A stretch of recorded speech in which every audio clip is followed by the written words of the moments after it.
तो आज से एक दशक पहले तक हमारे देश का युवा 13 का होने के बाद हर वक्त शादी के बारे में सोचता रहता था। वो चाहता था कि उसके माँ बाप भी उसकी शादी उसी एज में करवा दे जिस एज में उन्होंने की थी।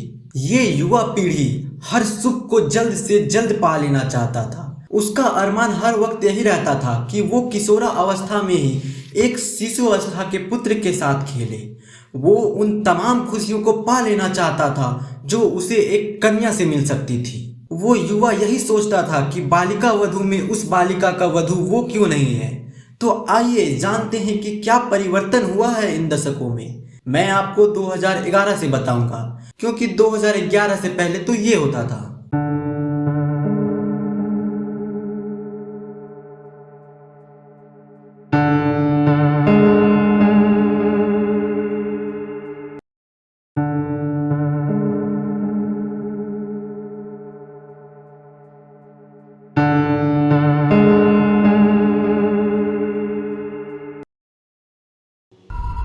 ये साफ क्यों नहीं? मैंने किया था, कल रात को ही किया था। ये साफ है। मैं दोबारा साफ कर देती हूँ। वापस आ जा भाई।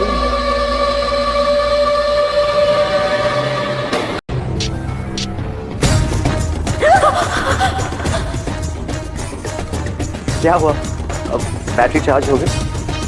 Sleeping beauty. मुझे पता था ये आप बर्दाश्त नहीं कर पाएंगे, तो चलिए शुरू करते हैं 2011 के बाद। ये कहानी उस बात का पीछा करते हुए हमें 14 साल पीछे ले जाती है कि why you should not marry. अजी सुनते हैं? हाँ भौंको, क्या भौंकना चाहती हो? जी हाँ, ये फेमिनिस्ट है। लड़की की इज्जत नहीं करता, लड़की को अपने पैर की जूती समझता है। अजी मैं क्या बोलती हूँ कि 2012 में तो दुनिया खत्म है, तो खाना खाने कहीं बाहर चले क्या? क्या कहा? क्या कहा? क्या कहा? बाहर खाना खाने जाना है? काम से बचने का बहाना। कानचोर, कानचोर, कानचोर।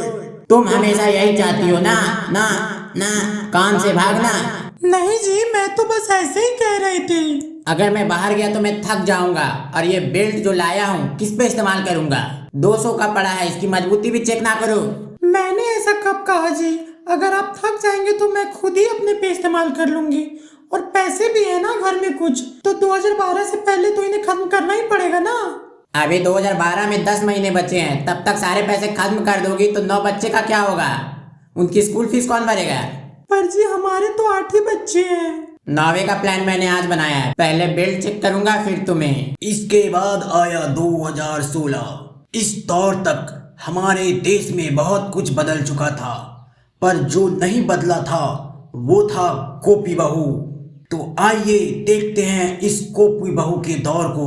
सुनो ना जी, चलिए ना कहीं घूमने चलते हैं। चाहे तो आप अपने दोस्तों को भी बुला लीजिए। क्या कहा? क्या कहा? क्या कहा? तुम बाहर घूमना चाहती हो, वो भी मेरे दोस्तों के साथ? किससे तेरा चक्कर चल रहा है? कौन है, नाम बताओ। विनोद, समीर या अनिल? क्या? मुझे पता था वो अनिल हरामी है, हमेशा क्यों घर में आता रहता है। उसे तो मैं छोड़ूंगा नहीं। पर तू कब से गुलछर्रे उड़ा रही हो तुम दोनों, बताओ। अरे ऐसा कुछ नहीं है जी, वो तो मेरे देवर जैसा है। अच्छा, तो देवर जैसा है? तभी मैं सोचूं वो साला भाभी की धोड़ी चाटे देवरा वाला गाना क्यों सुनता रहता है। अरे ऐसा कुछ नहीं है, मैं तो बस ऐसे ही बोल रही थी। आपको अपने दोस्त को साथ नहीं लाना है तो मत लाइए, हम दोनों ही चलते हैं। चलिए काम करते हैं, मॉल ही चलते हैं। मॉल?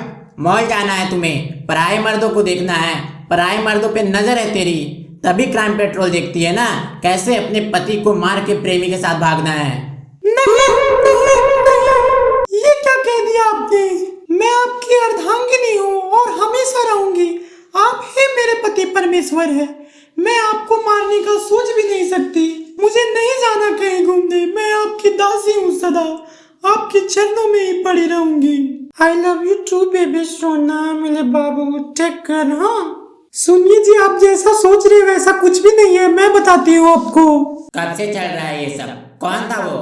ऐसा कुछ नहीं है, मैं आपको एक्सप्लेन करती हूँ ना। मैंने कहा कौन था वो, उसको बुलाओ यहाँ। A few moments later. बताओ ये सब कब से चल रहा है, और कब से धोखा दे रही हो तुम मुझे? तो ये बात है 2020 की। दिनेश सुनो ना। जी हाँ, इस दौर में अजी दिनेश और सुनिए सुनो बन चुका था। कम टू प्लेस ना बेबी। अरे पागल हो गई हो क्या? ऑलरेडी हमारे 2 बच्चे हैं और अब मैं अफोर्ड नहीं कर सकता। और मुझे जान से मारना चाहती हो क्या? तुम्हें अभी खांसी हुई है ना, मुझे कोरोना से मारना चाहती हो?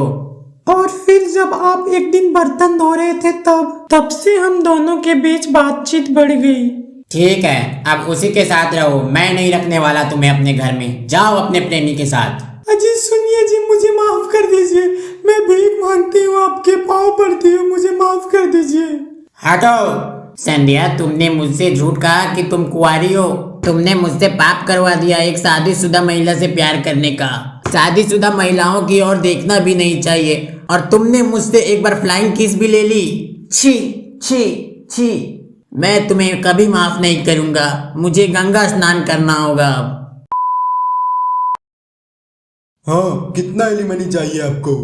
जी जज साहब, 10 लाख महीना और इनकी आधी प्रॉपर्टी। हाँ हाँ ठीक है, मिल जाएगा। और आपको कोई दिक्कत तो नहीं? नहीं सर नहीं, गलती तो मेरी, इतना एलिमनी तो देना ही पड़ेगा ना।